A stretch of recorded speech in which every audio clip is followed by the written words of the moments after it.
Regardless of my many years of experience in psycholinguistics and neuroscience, one thing still amazes me.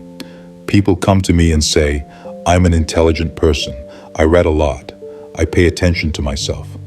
But then I look at what they do every day, at the habits they don't even think about. And I see a completely different picture, because intelligence is not what you think about yourself. It's what your brain does when you're not paying attention to it. Let's talk about 4 habits, ordinary, everyday habits that most people consider normal or even a virtue. And yet these very habits quietly and almost invisibly suppress the brain's cognitive functions, reducing its ability to make decisions, think deeply, and learn. If these habits are present in your life today, you'll recognize them. By the end of this conversation, you'll understand which specific behavioral patterns are damaging your brain and why they have become so widespread that we've stopped noticing them. You'll leave this conversation with a much clearer understanding of what actually happens inside the brain when certain habits become part of everyday life. We'll look at which mental processes gradually weaken, what is quietly lost over time, and what changes can help reverse that trend. But let me warn you right away, this may not be the most comfortable conversation, because there's a very good chance that at least one of these habits, perhaps several, is already part of your own life. Before we begin, there's something important we need to clarify. When people hear the word intelligence, most immediately think of IQ. But IQ is only one measurement tool, and a fairly limited one at that. True cognitive ability is much broader. It includes working memory, information processing speed, the ability to maintain focus, executive function, and metacognition, the ability to observe and evaluate your own thinking.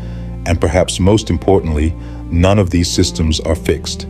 They change over time in response to your daily experiences and the behaviors you repeat again and again. Modern neuroscience has demonstrated with remarkable clarity that habits shape the brain not metaphorically, but literally. Repeated patterns of behavior gradually rewire neural pathways, strengthening some connections while weakening others.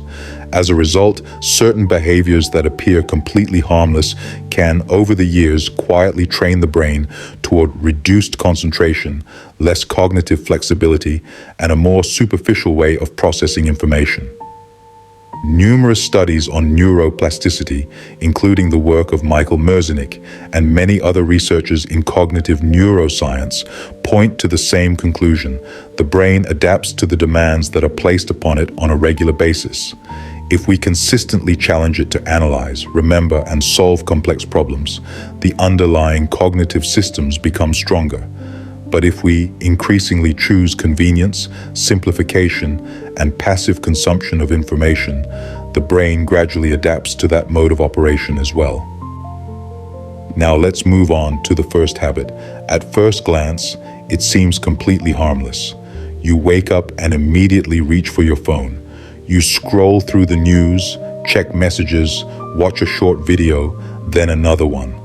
Breakfast comes with a podcast, music, or a video playing in the background. Later, headphones accompany you throughout the day, on the way to work, during errands, during a walk. In the evening, it's a TV series. Before bed, it's your phone once again. As a result, there is almost never a moment of silence. Almost no time when the brain is left alone with its own thoughts. Many people see this as productive. It feels as though you're constantly learning, constantly absorbing new information, constantly staying informed. But there is a critical misunderstanding hidden in that assumption. Consuming information is not the same as processing or understanding it. For the brain, these are fundamentally different activities. When the flow of content never stops, the nervous system gradually shifts into a state of continuous passive reception. The neural network that neuroscientists refer to as the default mode network gradually becomes less active. This network is most active when your attention is no longer occupied by external stimuli. It plays a crucial role in deep thinking, integrating information, forming new ideas, and generating moments of insight. Neurobiologist Marcus Reichel of Washington University, one of the first researchers to study this network, discovered something remarkable. When it seems as though the brain is doing nothing, it is often performing some of its most complex work. It is connecting past experiences, identifying hidden patterns, and generating new solutions. Yet most people deny their brains this opportunity every single day.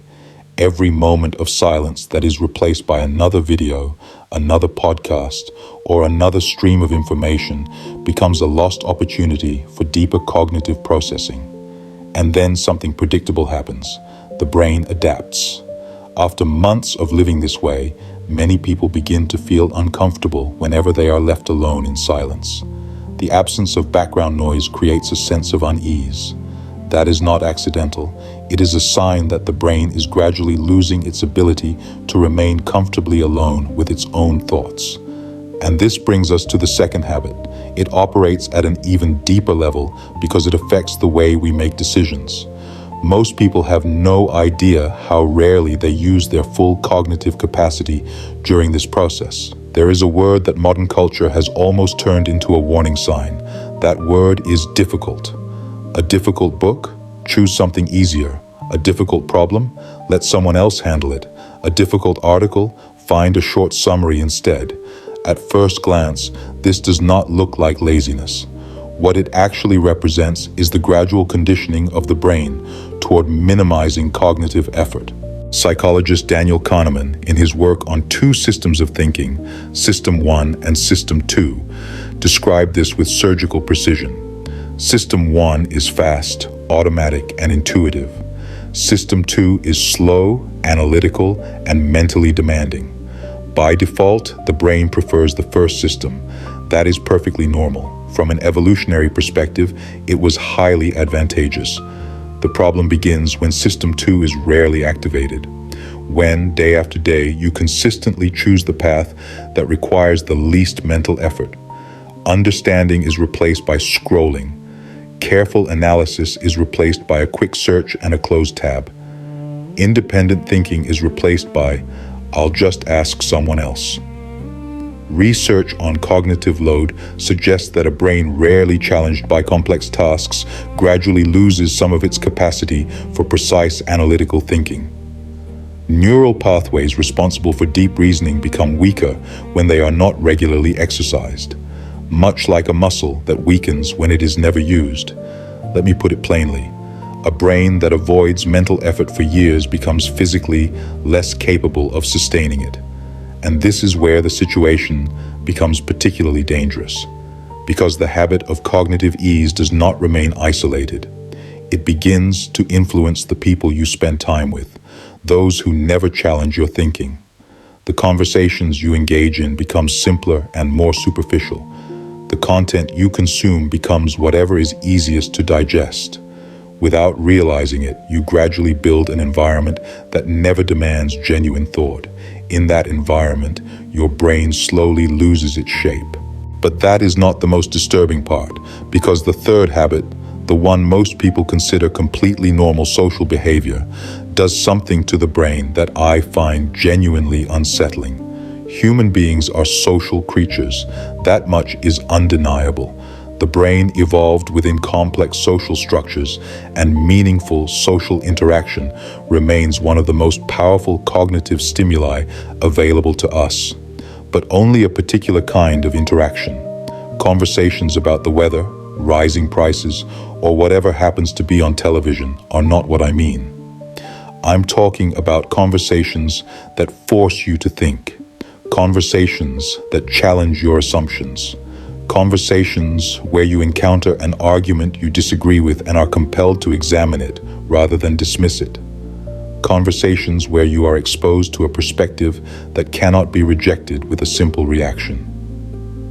Research conducted at the University of Michigan by Oscar Wybara and his colleagues found that deep social interaction, truly deep interaction, not casual small talk, activates many of the same executive functions involved in demanding cognitive tasks.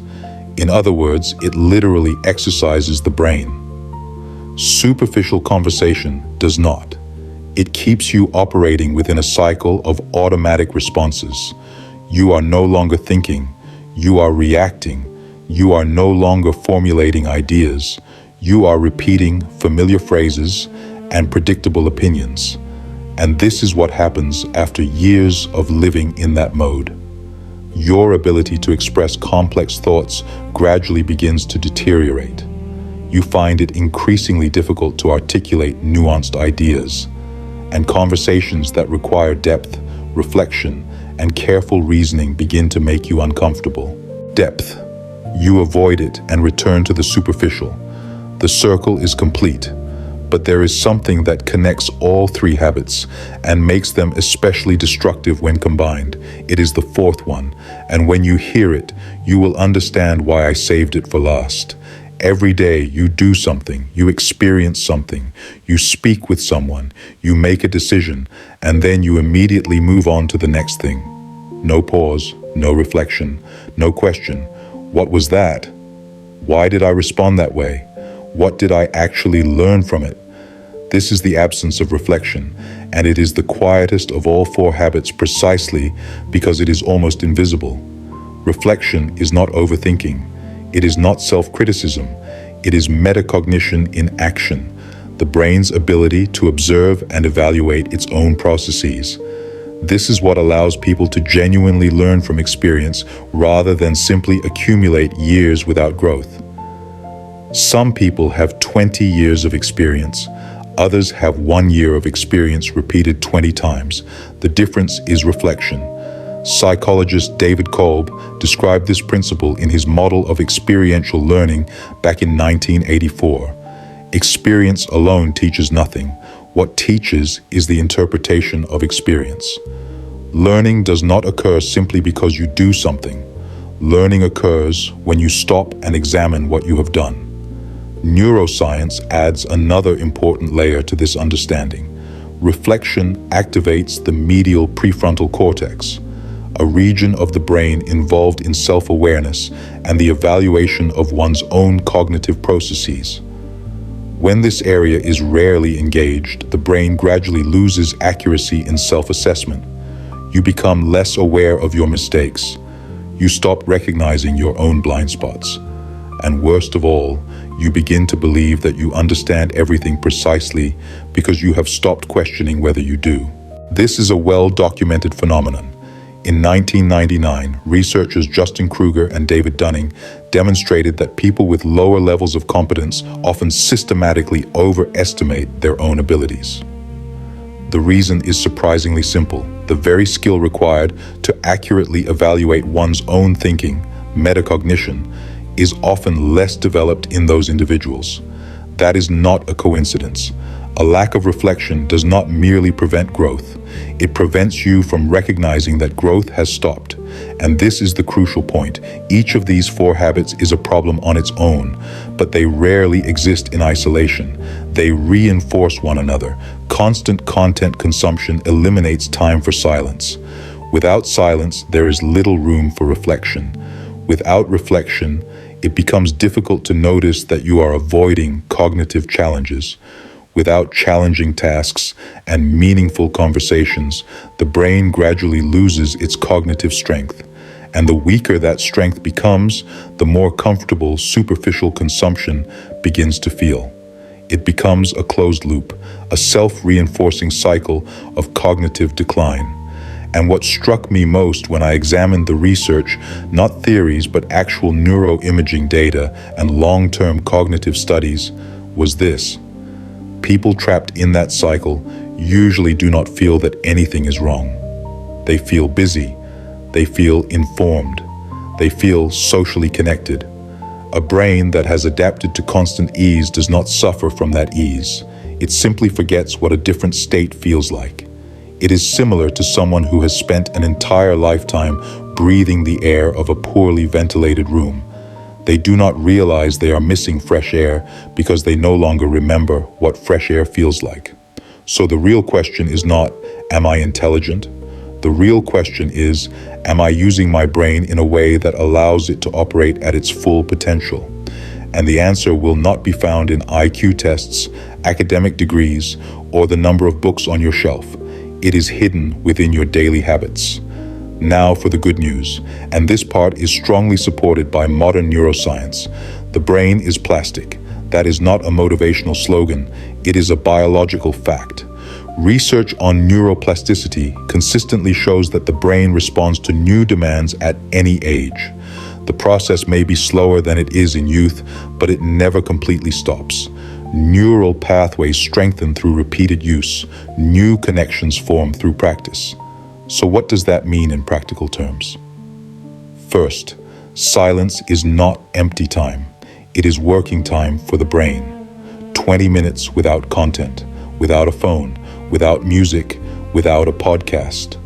Those quiet moments allow the brain to do what it does best.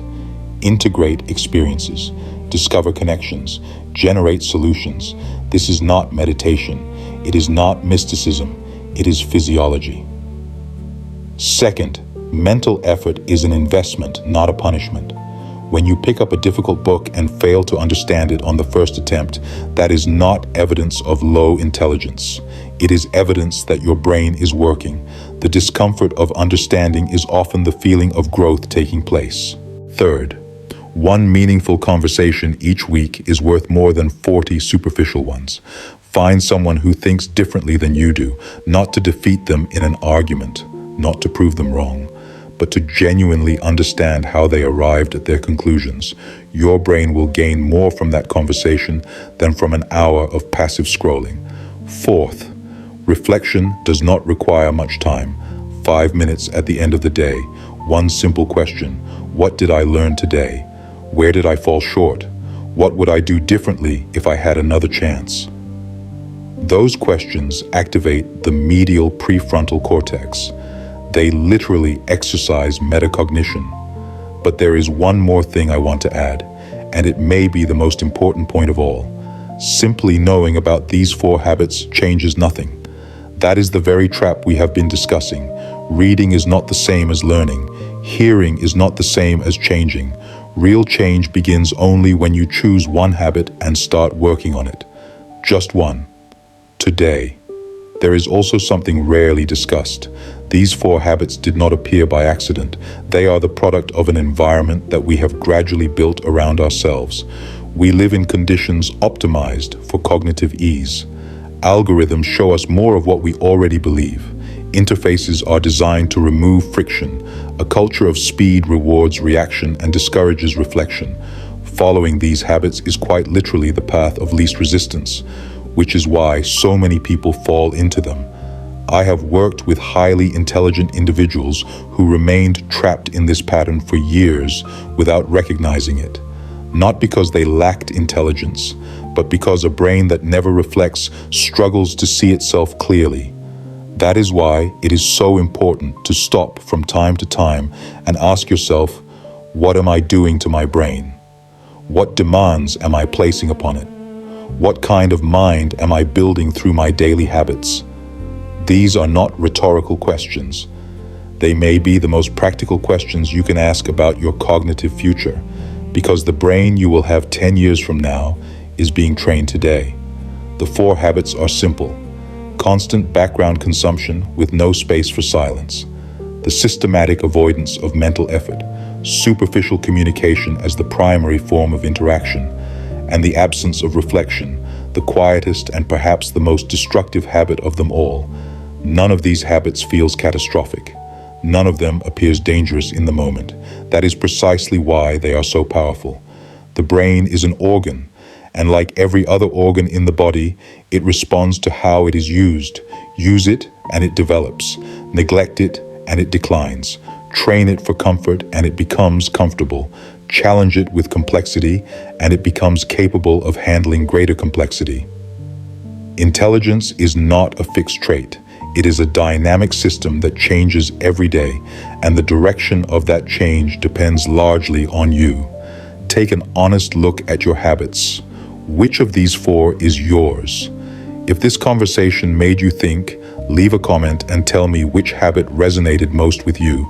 Not because I need comments, but because the act of putting your thoughts into words is itself a form of reflection. It is already a workout for the brain, and it is already a beginning.